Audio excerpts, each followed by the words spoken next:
Hi అండి. వేడి వేడి రైస్ పెట్టుకుని మనం ఎప్పుడైనా ఆమ్లెట్ వేసుకున్నాం అనుకోండి. ఆమ్లెట్ వేసుకునేటప్పుడు కోడిగుడ్లు ఎగ్స్ ఎక్కువ రేట్లు ఉంటాయి. ఇంట్లో అందరికీ రావాలనుకున్నప్పుడు పచ్చిమిర్చి, ఉల్లిపాయ ముక్కలు, ఉప్పు, కారం వేసి అన్నీ కలిపిన తర్వాత ఎగ్ కొట్టాలి. లేకపోతే మిక్స్ అవ్వవు అనమాట. ఎగ్ కొట్టాక ఉప్పు కారం వేస్తే ఉల్లిపాయ పచ్చిమిర్చి కట్ చేసి వేస్తాం కదా, అప్పుడు వాటిట్లో ఉప్పు కారం వేసి కలిపితే కలిసిపోతాయి అన్నమాట. తర్వాత ఎగ్గులు పగలగొట్టుకోవాలి.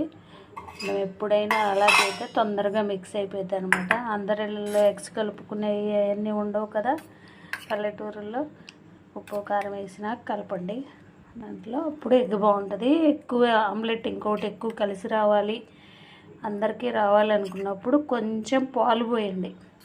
చాలా చాలా టేస్ట్ ఉంటుంది. ఇంకొక ఆమ్లెట్ ఎక్స్ట్రా కూడా అవుతుంది అనమాట. 3 గుడ్లు 4 గుడ్లు కొట్టి నలుగురు కావాలనుకున్నప్పుడు కొంచెం పాలు పోసి మిక్స్ చేయండి. చేసి ఆమ్లెట్ వేయండి. అప్పుడు ఇంకొక ఆమ్లెట్ ఎక్స్ట్రా కూడా అవుతుంది అనమాట. నాకు తెలిసిన టిప్ చెప్తున్నాను. ఎక్కువ ఉన్నోళ్ళు ఇంట్లో జనాభా అలా చేసుకోవాలి. రండి, వేడి వేడి రైసు, దోసకాయ పప్పు, ఆమ్లెట్.